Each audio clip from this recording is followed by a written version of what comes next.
Hello, and welcome back to Past the Pavement with Brady. Spoiler alert, if you're looking for real advice on how to winterize your motorcycle, this isn't the video for you. Instead, I'll be bringing you along for how we get through the winter on motorcycles in the Ozarks.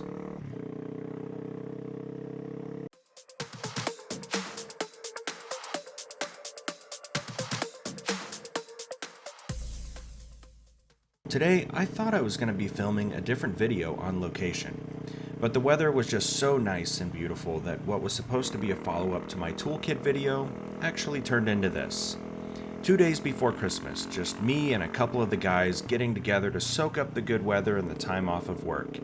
And on a realistic note, that is kind of the whole gist of how we quote-unquote winterize bikes in this part of the country.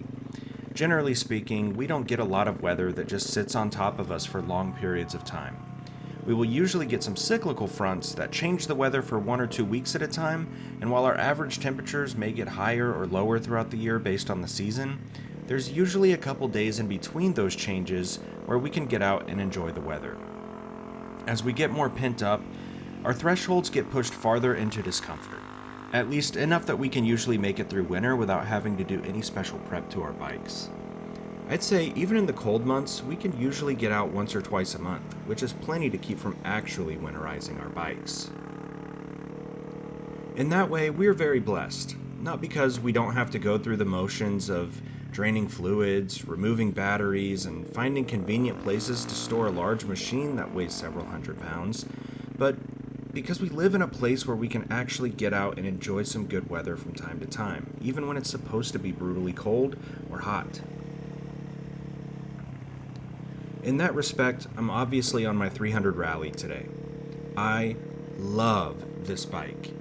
And when the weather gives you highs in the 70s and some UV exposure throughout the day, you don't have to worry about having heated grips to keep your hands warm, or having crazy expensive gear to keep everything else warm. You can just get out and ride. And that's the feeling that this motorcycle promotes every time I get on it. It doesn't have a lot of fancy gadgets or electronics to fuss with. It doesn't have some crazy powerhouse of a motor. It's not ready to race like some other bikes we won't mention, but it is always ready to ride. And that's an important distinguishment to make. Being ready to ride may not mean that it's great or even good at everything or anything, but it's always going to be ready to take you where you want to go, even if it's not in the coolest, fastest fashion. The thing about this bike is that no matter where you want to go, it's going to get there. It allows you to choose your own adventure, and it can wear a lot of different hats. It can commute while getting 70 plus miles per gallon. It can be fun pushing it on a twisty road. It cruises up and down gravel roads with ease and comfort, and it's a very approachable platform on more technical trails. What I love about this bike is that it teaches you to use all of the bike and pushes you to know how and when to use each part. It's very capable as it comes from the factory, but once you set it up with a little tune and some nicer suspension components, I think it becomes one of the most realistic and convenient long-distance light adventure bikes. In that way, the 300 Rally kind of poses itself to be ready for anything. In this ride alone, you've already seen fun, flowy gravel, twisty pavement, and frequent transitions between them. Having a bike that makes that transition with you, and does so gracefully, makes riding a lot more fun. And even with all of that, when you need to connect multiple parts of fun adventures, it can even easily cruise down some long, straight, fast-moving slab. I can do interstate speeds just fine, especially after the tune, but where it feels at home is right here. Anything up to 65 miles per hour on this bike is an absolute delight. Anyway, I'll take a quick break from singing the praises of this platform, although I do plan to do a full build video at some point in the near future. Make no mistake, I've done a lot to this bike to make it what I want it to be, and I've been having a hard time figuring out how to organize all of that into a single video that isn't over an hour long. Nonetheless, that's a topic for another one. At this point in our Christmas Eve's Eve ride, we've decided that instead of having some fried gas station food, we're going to push on to a more popular destination in northwest Arkansas, Eureka Springs. There literally is not a boring way to get to Eureka Springs, but we decided in the spirit of adventure riding, we'd take the long gravel way. In the same way that there isn't a boring way to get to our destination, there also is not a way to get there that isn't scenic. This time of the year, most of our foliage has been wiped out by cold weather and changing seasons. It's not always a bad thing, though. Often that can provide for some of the most beautiful seasonal transitions I've ever seen. This year was a great example of that. If you haven't seen my video from when Bree and I rode through peak fall colors at the So Live So Ride Fall Adventure Rally, I urge you to go check that one out. While we didn't visit any of the same places we're riding through in this video, you'll see that the terrain is largely unrecognizable. In fact, the transition between seasons can be so harsh that only a week apart you can visit the same location twice and feel completely lost. The change really is insane, but eventually we all acclimate as we wait for the next one to change it all up again. Well, I digress. The point is that even in the winter, when we've lost all of our thick, sometimes oppressively green foliage, there is still so much beauty in the landscape. You can see so much further into the woodlands and get a much clearer picture of the topography around you. On this day, I couldn't help but notice how many more rock features were visible just off the side of the road. There's just so many cool bluffs, cliffs, outcrops, and natural drainage in the landscape that you don't get to see during peak riding season. One thing is for sure though, no matter the season and no matter the kind of riding you like to do, motorcycle season just doesn't end for us here. Much like the 300 Rally, the Ozarks are full of areas to choose your own adventure. Many of our gravel roads are bound by property lines and creek beds, and when it's not private property next to the road, you can find all sorts of fun things to check out.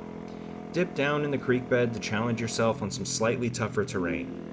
Looser, deeper gravel with hidden river rocks, plants, stumps, random dips, all contribute to something that makes riding even the most mundane-seeming gravel roads dynamic. Take a detour if you want something slightly more challenging. Keep the high line if not. One certainty, however, is that next time you're there, it probably won't look the same. Roads like these are highly affected by flash flooding a few times a year. I'd say at this point in the year, this is the easiest our little detours will look, as they've been packed down over several months without any significant change. With so many little creeks and things that design our roads for us, all that water eventually has to go somewhere. As we descend to lake level, we're coming up on one of the most iconic spots in northwest Arkansas, the Arkansas Golden Gate Bridge.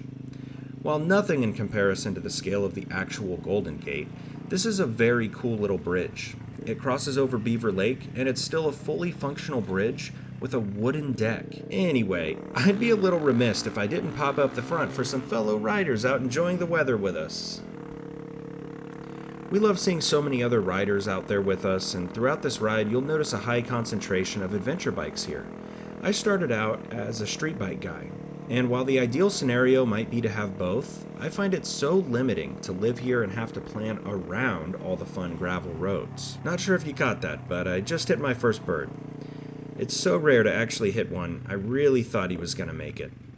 He didn't make it. As we begin the final leg into Eureka Springs, I'll give you a little bit of history because it's a really cool town.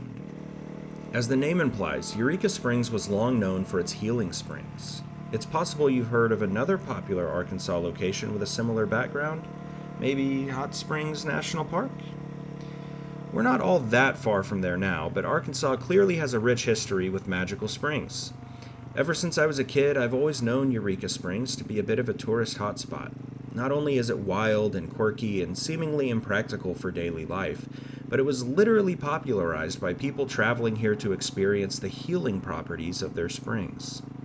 Since then, there have been a ton of shops that have popped up and a number of other cool things, like the historic railroad, a haunted hotel, and a ton of events.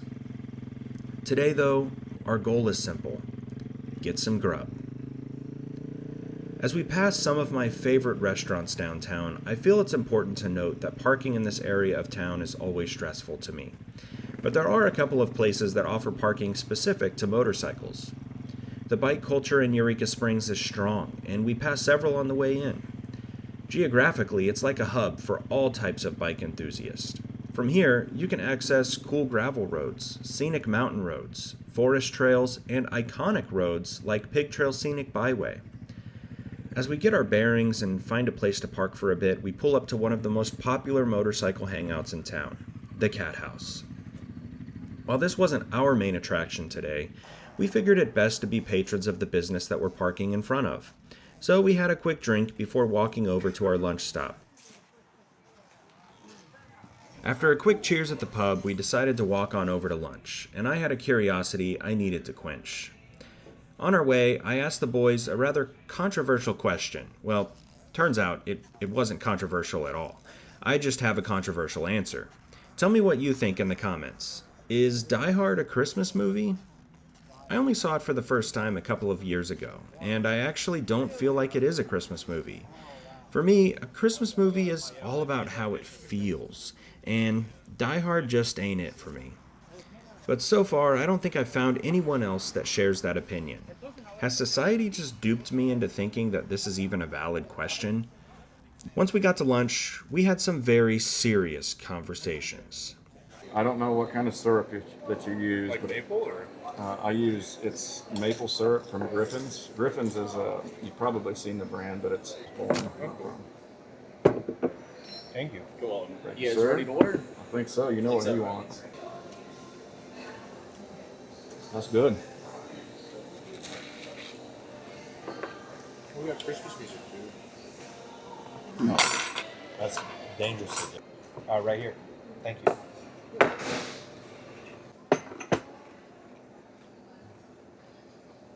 He still is. Is he? That looks good. Thank you. Do you have any hot sauce? Thank you. We'll go with me. I would go. And costume, honestly, man. before I went to that IndyCar race, but after going to that, I have no doubt, like whether you're interested in the actual racing or not, like going at least once is a crazy That's what I've experience. heard. Like it's insane. Like it or not, you got to try it. It's like that Talladega Nights scene when that lady's like, I can feel the vibrations. It's really like that. It's nuts.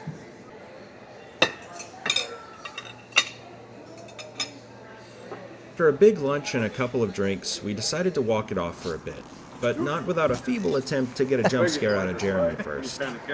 It worked out because time seemed to be quickly escaping us, and there was some concern about riding back in the cold. Good thing I knew the perfect spot. A touristy shop that sells hoodies and sweatshirts where a bunny helps with the transaction.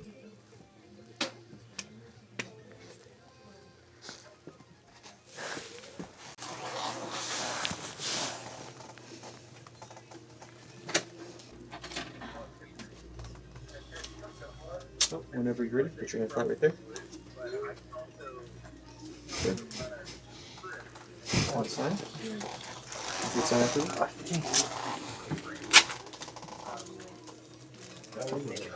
There you go. Your receipts. And lastly, I need her to be nice. I think so. Yeah, that's what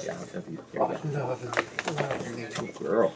Thank you so much. With the sun starting to go down and give us some golden hour vibes, it was time to make our way back to the bikes and chase it as it ran toward the horizon.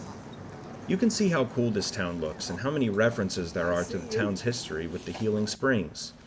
But after realizing how much time we'd spent in town, it was time to stop soaking it up, and to instead start soaking up some wind on our faces. 4 o'clock. You're an hour and a half deep. Oh hey, would you look at that? Another adventure bike and another Transalp. That has to be the third one or so today. Remember earlier when I said that there literally isn't a boring way to get to Eureka Springs? Well, we're going to take a different way out of here, and it's a great example of that. Leaving this way takes a long, twisty mountain road over some large bridges and through switchbacks working around the tall, steep cliff sides. The turns are so tight here that it isn't even really a bummer to be stuck behind traffic. It's scenic, fun, and engaging. Earlier, I also mentioned how the wintertime blues here are actually not so blue. Golden hours are in full effect, and with the lack of foliage, our sightlines extend so far, looking even beyond the distance we normally do on some of our vast overlooks. Along this hillside ridge, the sun regularly dips in and out from behind the taller mountains around us. It hides and exposes different parts of the landscapes with the cycles of our direction changes. When it hides, everything is a cold bluish gray, but when it peaks out, the color is overwhelmingly, almost unnaturally warm. It's another factor that leads to unrecognizable landscapes, even experiencing them only hours apart. In the distance, the silhouette of the Ozark Mountains is becoming clearer, indicating that the sun is getting closer to falling behind them. We'll soon descend back to a familiar road, causing the warm light to disappear, and then reappear, and disappear and reappear again, dappling itself. Not through tree leaves like normal, but through gaps between the peaks of the hills. I'll give you a break from the sound of my voice and let you enjoy the sounds of the ride as we get back on this dirt road to go back the way we came before, making the most of all the spots to choose our own adventures.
We had to take a brief detour here to explore some potential camp spots. We won't be camping tonight, but we like to get together in the off-season, sometimes targeting colder weather to see if we can do it comfortably.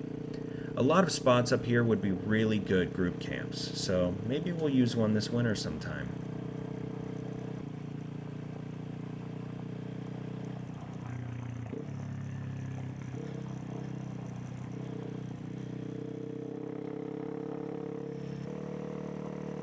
This is the last leg of our ride together. I mentioned previously how a lot of our gravel roads are kind of formed by creeks, often skirting along the side of them. While this road isn't quite like that, there are no vast creek beds or steep runoff areas, we are constantly reminded how close we are to the water, even if we can't see it. There are so many low water crossings on this road that it's almost unbelievable how many small streams run into each other in such a short distance on the road. While there is no water in these low water spots right now, when springtime comes, there will likely be water in every single one. Because of that, I like to think of this road as an easy skill check. It's just a gravel road, but if you take it at the wrong time, it may choose your adventure for you.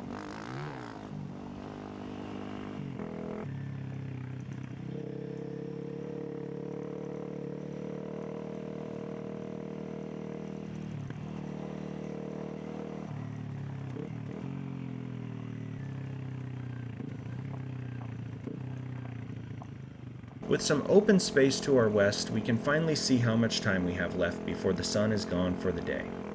What we didn't know yet was how amazing it would be when... we might be in some serious trouble here. I don't know what for, but we might be, oof, it wasn't for us. Anyway, I'll leave you to enjoy the rest of the ride in the sunset. It was truly amazing, and honestly, I almost wish I was exaggerating when I say that this is how we winterize our bikes. We look for days like this, and we make the most of them, maximizing the good weather, views, company, and rides.